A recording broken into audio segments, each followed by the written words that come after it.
What's the matter, darling? Cat got your tongue?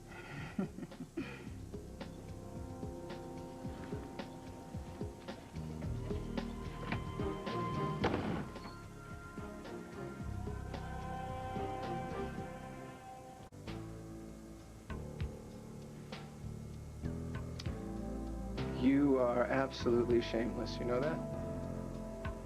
The air in here is stifling. You know, the hotel management might frown on that sort of behavior, Tad. I'll pay for whatever I break. Except maybe your neck. What's with the rent of digs? Aren't you a little too old to turn pro? For your information, I'm having my house fumigated. Ah. Louse problem. I guess that's a occupational hazard when you lie down with every stray that crosses your path, huh? Oh, my darling, you're giving me goosebumps. Yeah. And you always did like it hot, didn't you, Marian? Why don't I call room service, darling? We can discuss this over a bottle of champagne. No. Thank you, but no. I wouldn't want it to cushion what I have to say. Oh, well, you've already dressed me down in public. Apparently you didn't get the message. Maybe it was too subliminal. I don't think so. After all, you single-handedly elevated the obvious to an art form. Pine Valley's most conspicuous slut. It's really been nice chatting with you, Tad. I'd like you to leave now. Not a chance. How dare you?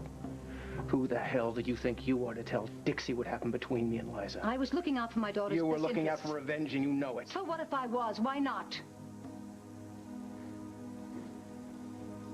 Why would somebody like you feel justified in single-handedly trying to destroy my marriage? Why?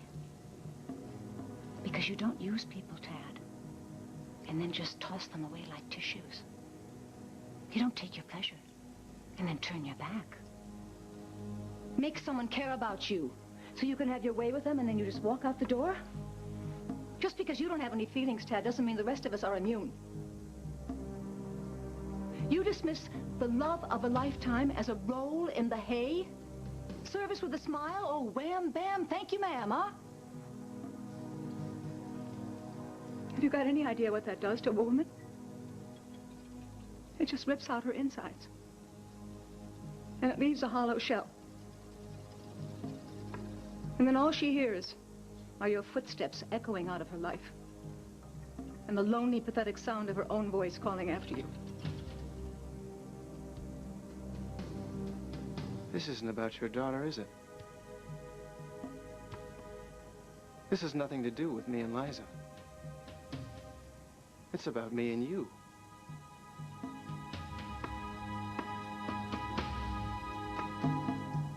Tad, you and I exist only in memory. Obviously none of you have anything to say about it. Oh, please. You're like all men. You could find sexual subtext in a paper cup. Subtext? That outfit's about as subtle as a heart attack.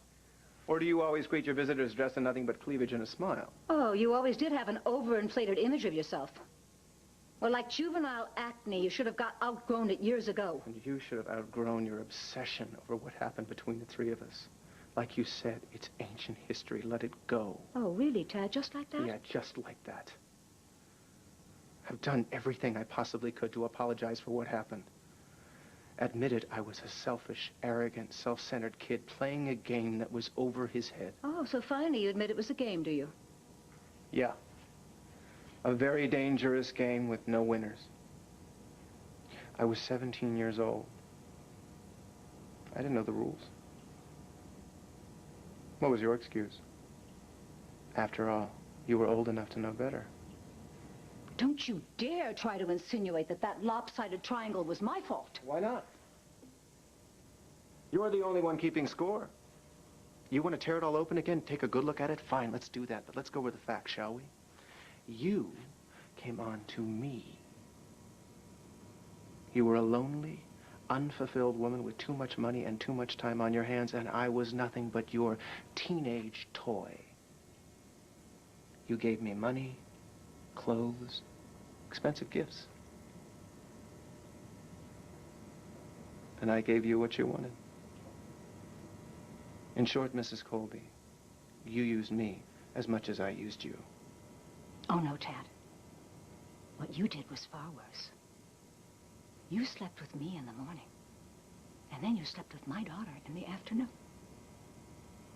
Now, how do you think that made me feel, Tad? I imagined you comparing us. Do you have any idea how utterly defeated and humiliated I was? I didn't then, but I do now. I've tried very hard to grow up, to admit my mistakes. But you're still the same. You're still lonely.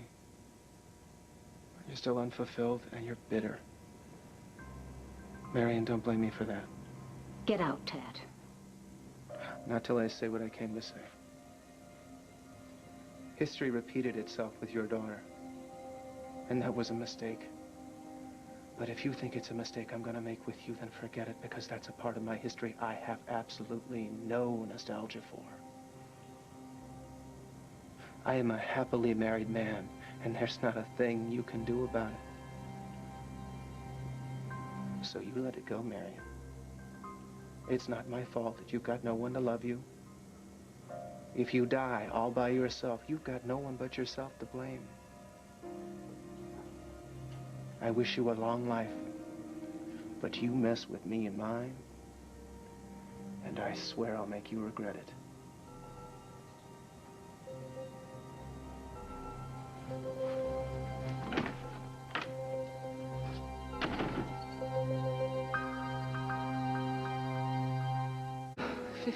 And no Tad. Rudy, have you seen Tad? No, I haven't. Well, this is not funny. Go in my office, hit the PA, have him paged. Stacy, we have a last-minute guest today, and I'm afraid the show's going to run a little short. Could you go to the video library and pick out some clips for filler? Thanks. Paging Tad Martin. Would Tad Martin please report to Studio 2 for taping? Hey, boss. You don't want to know. You go to air in 15 minutes. No, relax. It's plenty of time. I know what I'm doing. Yeah, I guess you do. Subbing your dad for today's guest was very smart. Thank you. I thought so. It's just I'm afraid the show is going to be a little less than... What? Thrilling. Liza, it's going to work out fine. Trust me. I can try that for a change.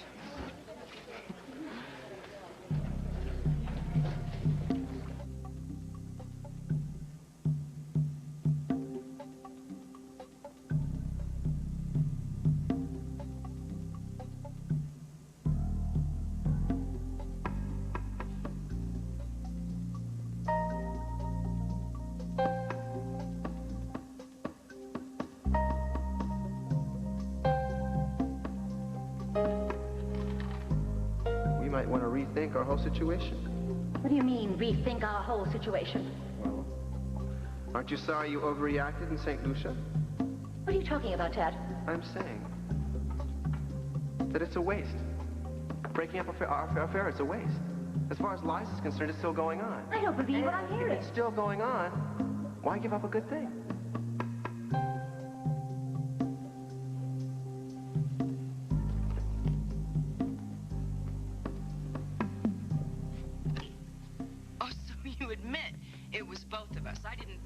Myself onto your reluctant flesh.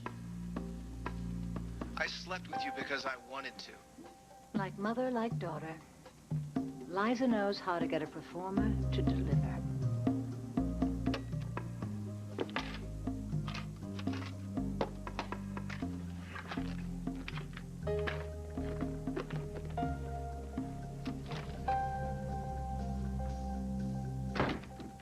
You have a telephone call. Is Jamie's school? Oh, thanks, Rudy. Yeah, I'll be right back. Okay. Dr. Joe? Yeah. Quiet, everybody, please. And we're rolling in. 5, 4, 3, 2. Hi, welcome to The Cutting Edge. I'm Tad Martin, and today, in the interest of nepotism, as my special guest, I have none other than my father, Dr. Joseph Martin, Chief of Staff at the Pine Valley Hospital. Now, we all know what a living will is. Simply put, in case of a catastrophic illness, you instruct your doctor not to take any heroic action to save your life. In essence, you deny yourself life support. But did you know your doctor is not legally bound to honor your final wishes? Grows old alone now, Tad. Well, I guess we should start from the very beginning. How long have you been practicing? Since I was